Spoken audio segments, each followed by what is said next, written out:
Einen wunderschönen guten Morgen. Guten Morgen. Können Sie sich kurz vorstellen? Ich bin Matthias König, Weihbischof im Erzbistum Paderborn und unter anderem auch Delegierter für die deutschsprachigen Auslandsgemeinden des katholischen Auslandssekretariates. Und was ist der Anlass Ihres Besuches hier bei uns in der Gemeinde?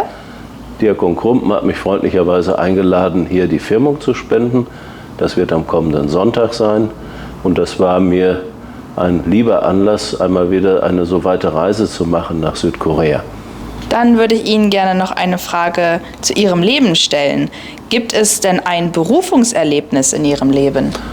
Berufung ist ja meistens ein Prozess, der sich entwickelt, wie das ja in vielen anderen Zusammenhängen unseres Lebens ist. Wenn man nicht gerade Liebe auf den ersten Blick hatte, dann ist es ja oft in einer Beziehung so, dass sich das auch erst zusammenfügen muss, bis man dann merkt, man kann das Leben gemeinsam teilen. So ein bisschen vergleichbar ist das eben auch mit Gott. Der ist im Herzen und wächst mit seiner Liebe und da möchte man Antwort geben und irgendwann war das bei mir so weit, dass ich eben sagen konnte, ich möchte Priester werden. Das war nun mittlerweile schon vor 46 Jahren, dass ich angefangen habe zu studieren und es hat sich im Laufe des Studiums und auch in meiner Tätigkeit, 20 Jahre war ich ja in der Gemeinde, gefestigt und jetzt bin ich fast 20 Jahre Weihbischof und kann das immer noch sagen, wie sehr die Liebe Gottes mich trägt und wie sehr sie mir dann oft auch in Menschen und Situationen begegnet.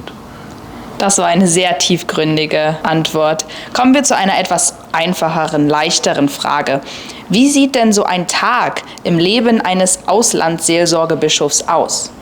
Gut, das mit der Auslandsseelsorge ist ja immer nur dann möglich, wenn ich im Bistum für andere Aufgaben nicht eingebunden bin. Das heißt, ich hatte jetzt die Firmungen, die ich übernommen hatte, in unserem Erzbistum weitgehend absolviert und habe das dann eben so hineinbekommen, dass ich jetzt diese Tage nach Südkorea reisen konnte. Vor 17 Jahren bin ich schon mal hier gewesen in der deutschsprachigen Gemeinde und entdecke jetzt ein Land, das doch sich sehr verändert hat in diesen weniger als 2 Jahrzehnten. Wie sieht der Tag eines Weihbischofs aus? Der ist ganz unterschiedlich, je nachdem, was für Anforderungen sind. Es gibt Tage, da bin ich wie ein Beamter im Büro und versuche, all die Dinge aufzuarbeiten, die sich angesammelt haben. Bei uns im Bistum bin ich auch für die weltkirchlichen Kontakte zuständig.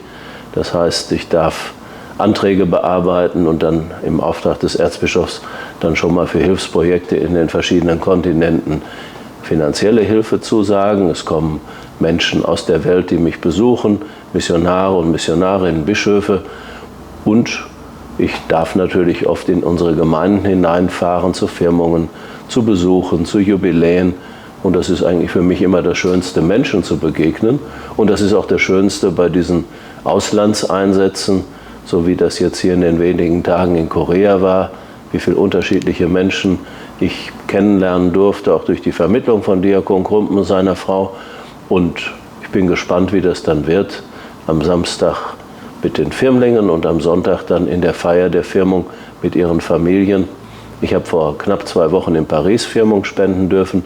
Da war das eine ganz erfüllende Erfahrung, mit so vielen unterschiedlichen Menschen zusammenzukommen. Und auch heute Morgen wieder, es gibt immer Bezüge nach Paderborn, wo manchmal in Deutschland gar keiner weiß, wo das ist.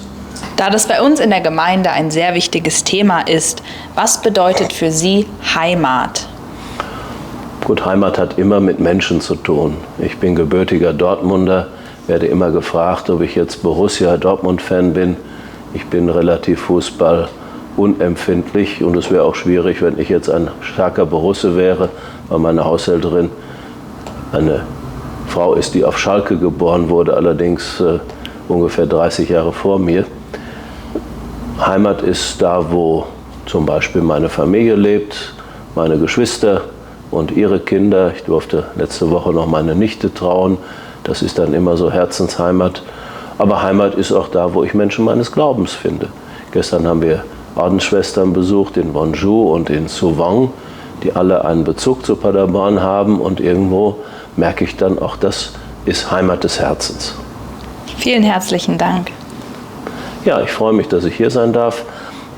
Die Eucharistie, gerade haben wir sie hier in der Kapelle gefeiert, ist eben auch eine geistliche Heimat. Und auch da ist wunderbar zu spüren, wie sie Menschen zusammenführt und verbindet.